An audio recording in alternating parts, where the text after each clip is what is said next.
welcome back to the Intel Extreme Masters Shenzhen, powered by Intel Iris Pro Graphics. As we are already well into the draft here for game number 2. They were very fast into this one.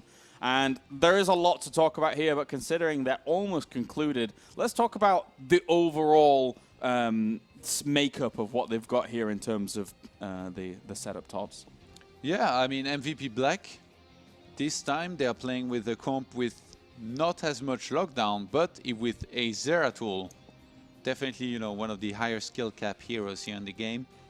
I want to see, you know, first of all, what build is going to go for, and if they try to combo it with something.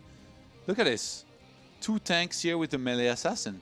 The Korean meta, they realize, it's funny because, like, even in Europe or North America, I feel like Kalthas, you know, is good, but he's not the top-rated assassin. Koreans, they love it. Single assassin Kalthas. It's not single tank here for them. It's single assassin, ranged assassin here behind a bunch of tanks. And I guess Zeratul here is the melee assassin on Cursed Hollow. Interesting. Yeah, a lot Shindra Goza or Army of the Dead? Oh, and Brightwing comes out here for Sevka, who's shown in the past that he's very, very good with it. And the thing is that it does lend itself pretty well eventually to... You can tell the future, guys. Oh, okay. Well, I'm looking at the actual draft, not the clean feed. I didn't even realize I was looking at the actual draft, not the clean feed. What could it be, this final pick? Oh, well, there. Okay. I say I'm tired, man. Okay, so single tank against single ranged assassin. And Brightwing, man. Yeah. Definitely some out of the ordinary here draft by both teams.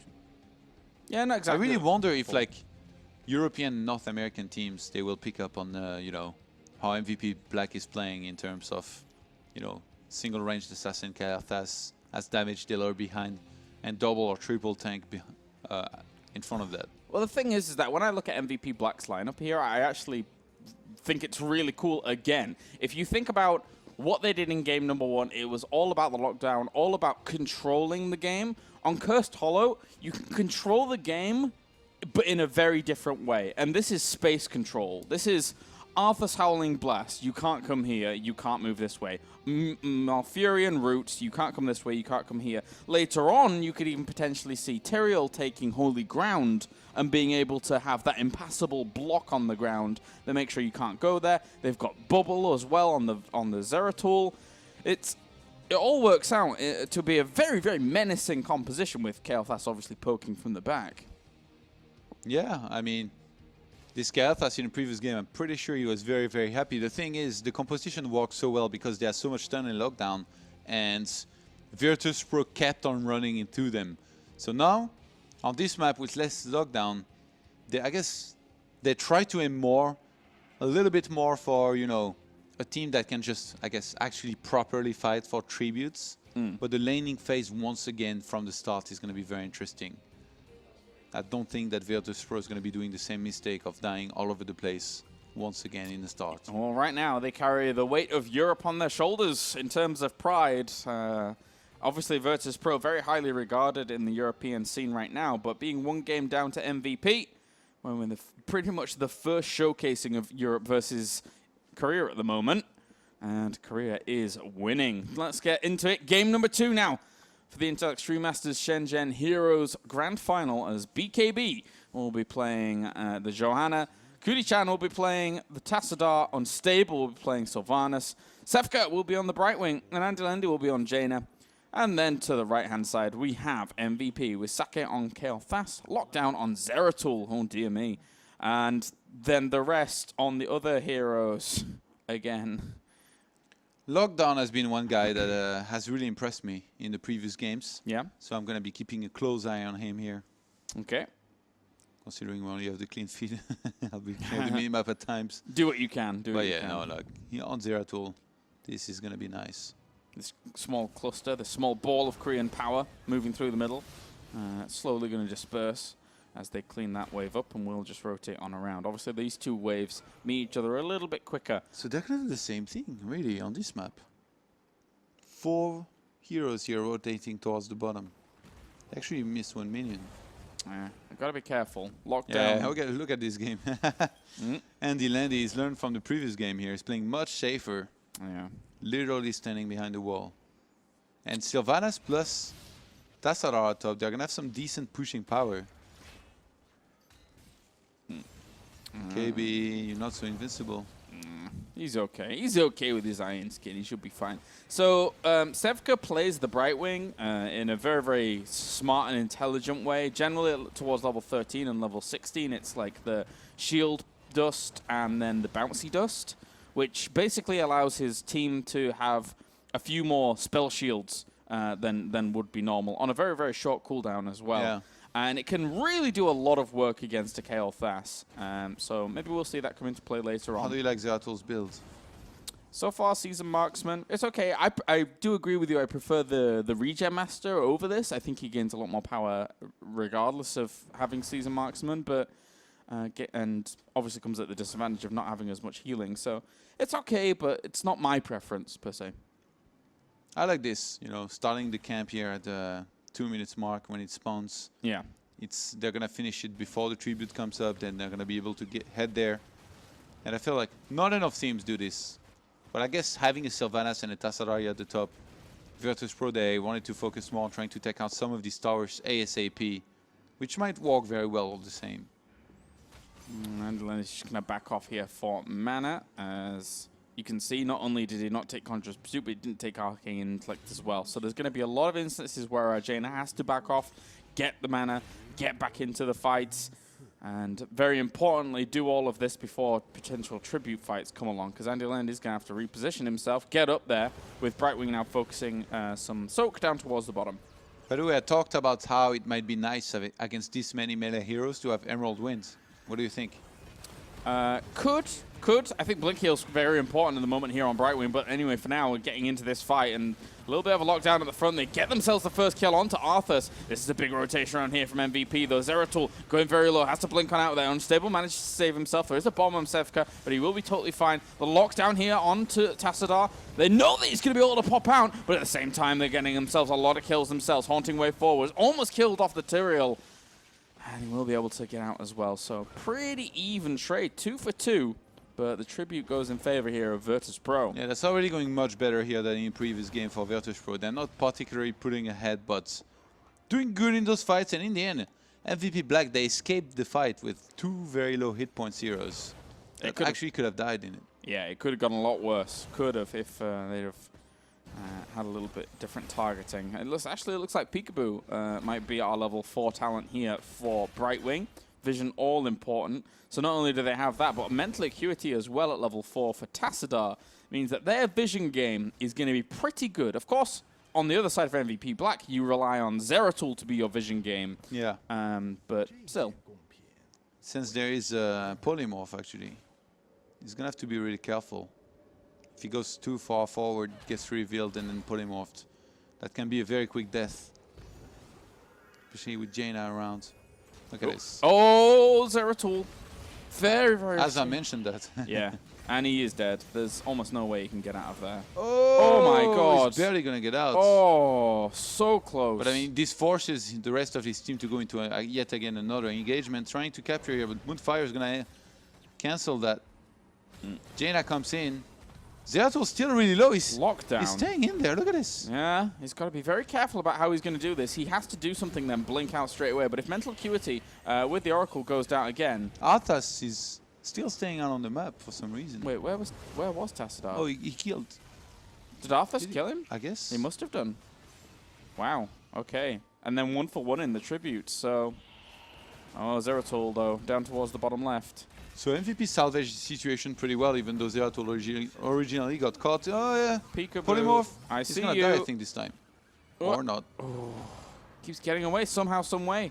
Sevka now in a little bit of a bad spot. The shield goes down from Tassadar. We'll be able to get him out of there. God, that was close. This Zeratul is unbelievable.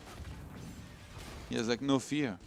And he didn't even have Regen Master during all of this. He was still sticking around on the map without Regen Master and just being like, well, I'm going to find holes. I'm going to find spots to be able to break you. Yeah. This lockdown guy, man, I'm a big fan already. All right, well, third tribute coming up now. 9 against 8. Very, very close in experience right now. What a nice guy you have to be to nickname yourself Merry Day. Merry day. Have a merry day. And then he comes in and whacks you with his sword. Yeah. Level 9 against level 9 here, as both teams just have one tribute here for now. Good engagement on the TL, but he's going to take quite a bit of damage. Oh, the Howling Blast here missed. If this was lockdown, he would have never missed. Oh, no. Oh, Sylvanas. Too late to the party. Yeah. Way too late to the party and gets caught. On the way here, and these kind of mistakes cannot be made.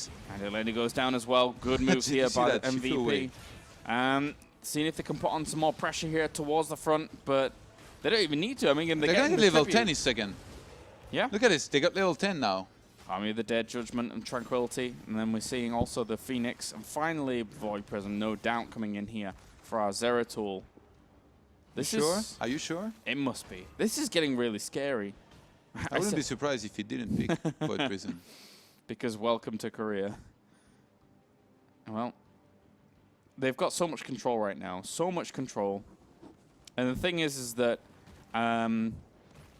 Void Prism against even just Brightwing alone when they go into these engagements is going to be very, very powerful. Yeah, so it is Blink Hill in the end from Brightwing. He is waiting. Oh my god, he does go Shadow Assault. Told you, man. Wow. Oh. Lockdown. Searing attacks, Shadow Assault. This makes even more sense now, actually. Oh my. Oh wow, really? Yeah. They're starting the boss with a tribute coming. I don't think they can continue. But they might just get cursed and get the boss instead. Looks like it. Looks like it. Look at Sylvanas actually. She's doing the easy camp on their side of the map here right now by herself. So I guess that'd be top, that it can push back easily. Look how apprehensive MVP were there about actually just going full ham into that tribute location. They were like, well, where are they exactly? What is going on? They must have been at the boss somewhere, but like, maybe they're hiding in bushes. Maybe they're like planning a party bush for us, but it wasn't to be the case. And this Golem is going to be moving on down towards the bottom despite the curse occurring. This could actually do some damage here. Shadow Assault, wow. MVP, yeah, I mean, there's going to be TL going in first. Then there is an Arthas with Army of the Dead, so basically 2 immortal tanks at the front. And I'm guessing that with how good he is and how much he's like to go for assassins in the back, Zeratul is going to be coming in from behind. Wait until Virtus.pro is busy attacking the 2 tanks, and then he's going to try to cut down some of the squishies that we have on Virtus.pro, which is actually pretty much anyone in the back line, you know, Tassadar, Sylvanas, and Jaina. It's getting really scary actually now here for Virtus.pro, and I'm very, very worried for them. And Kuni-chan takes a big chunk of damage there to Arthas already, and unless he's going to dimensional shift, he's going to die. He's going to die. Wow. Oh my god. This is really going against him at the moment, because now they're going to come in from the back. The Golem's about to kill off this. They are stuck between a rock and a hard place here, Todd, as here comes the Shadow Assault onto Andy Lendy. He is not going to be able to survive this, I don't think, at all. Sefka is here, though, with that phase shift in. Lockdown manages to get himself out, but they get the kills. Oh, and the Judgment follow through. Oh, dear me. BKB is the only person left alive, and MVP is playing a blinder, Todd. 10 kills to 2, KLRs. They get one more here. And I mean, at this point, your Tassadar alone is getting a little bit depressing. They're going for yet another keep here. But with the short timers, Virtus.pro might be able to save that. Oh, dimensional shifts out. Whew. Oh my god. MVP, look at them. Look at them go against. They're pretty insane.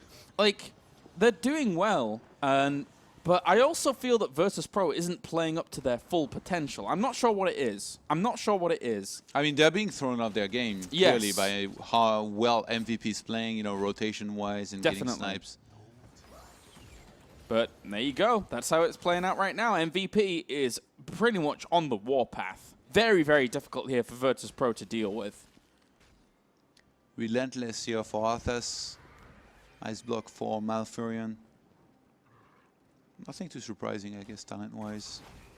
They need, I mean, Virtus.pro right now need more defensive capability, anything that they can get. Ice blocks, the evasive fire coming in here from Sylvana, so she'll be a little bit more mobile. Prescience will help out Tassadar. So They have a small window where they can do something before level 16 hits, but it's a very small one. They need to try and find a kill themselves, but they can't find anything. They are really stumbling at the moment. Yeah, all they can do is play passive, try and catch up in terms of levels and talents. So far, the struggle is real. Yeah. Very real, very real. I mean, yes, they haven't lost too much in terms of structures. Oh, and Tyrell's somehow going to be able to get out of there briefly as... wow, actually, he died as he was judgmenting. Lockdown gets himself a kill to the left-hand side. Unbelievable. Lockdown is crazy. Yeah, Lockdown is really good. Yeah. I think he hasn't died yet this game, and he's got quite a few kills. And his build is so... it's ravenous. It's absolutely ravenous. Searing attacks with Shadow Assault, with Berserker, with... I can't even remember what the level 13 talent. We looked at it before, but... Jeez. I mean, at this point, Virtus.pro, like, they're really, really struggling. I'm guessing, you know, their best chance is probably to just try and hang in there, you know, wait for MVP to make a mistake. But they really haven't looked like they can make any. They really don't make many mistakes. They've looked good. Johanna on the right-hand side. BKB here getting caught in a bit of a bad position. Is going to have to back on away. As Tassadar over at the front here for Kuni-chan's just trying to soak for them a little bit more. They need. They could equalize the talents and get a good fight. Remember, there is no Void Prison, so it's definitely possible for Virtus.pro to pull off a good fight. It's funny, like MVP, they are making this drive by Virtus.pro looking like a really bad one, but I really don't think it is. It's not terrible. It's not terrible. The Brightwing is always kind of the wild card of all of this currently in the meta at the moment, but here comes the Phoenix. Let's see if BKB or the guys here at VP can do anything. They still don't have level 16. Very, very scary for them. They have the shield dust in now for Brightwing, so technically it will be able to absorb a little bit of that ability damage once it comes in, but ideally he really wants Pixie Bouncy Dust at the level 16 to make his team composition a little bit more sustainable. Oh, nice interruption here.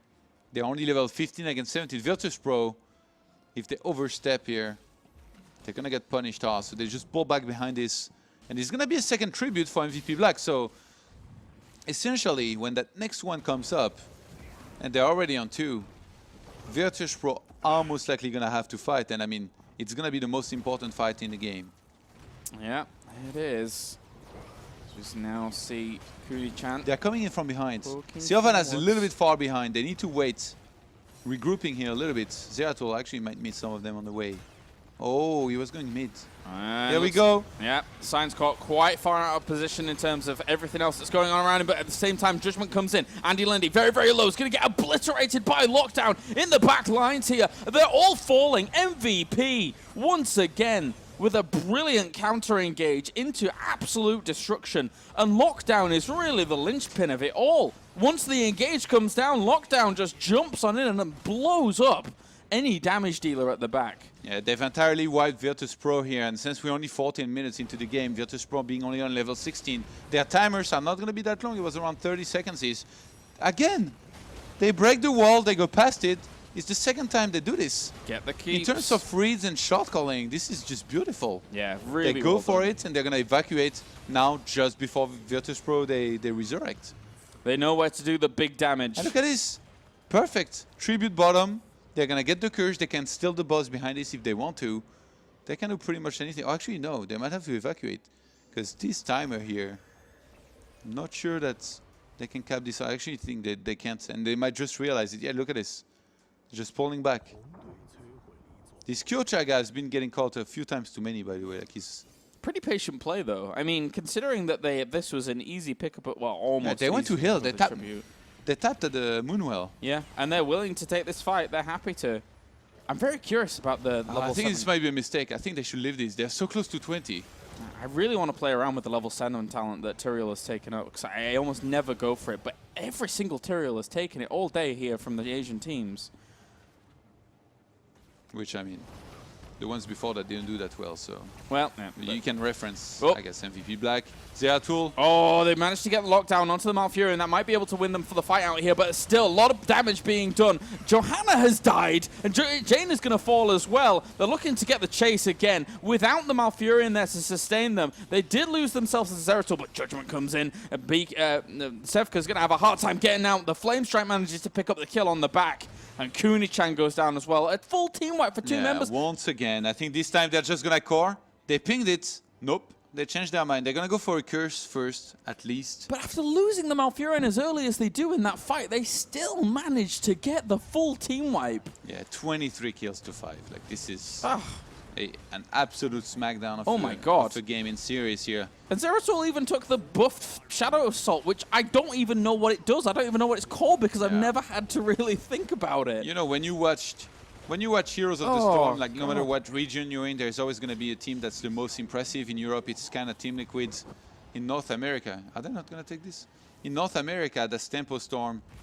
And, you know, everybody, you know, they'd like to think that their region has the best team, but so far, MVP Black, like with what I'm seeing right now, I have to say, I cannot wait the day that they are finally going to play against, you know, either Team Liquid or Tempo Storm or the best from Europe and North America, because they've looked pretty darn insane so far here in this tournament. I mean, this is a sampling. This is merely the the tip of the iceberg. This is the beginning, Todd. This really is the beginning of this intercontinental competition that we're gonna have coming up very soon here in Heroes of the Storm. And MVP are going in once again onto Andy Lindy. Cleanse goes down on him. Ice block straight on in as well. But the Shadow Assault is in, and it gives him the extra range here with a level 20 talent, apparently, to just jump in there. You still get the kill on Jane. Still get out. Zeratul is still alive at the back somehow, some way. Tassadal's looking for him. He manages to pick him up, but they're going on to core. But I mean, at what point? They're The moment they're winning the game. They're winning the game. GG, ladies and gentlemen. MVP Black tears Virtus.pro apart in 2 games.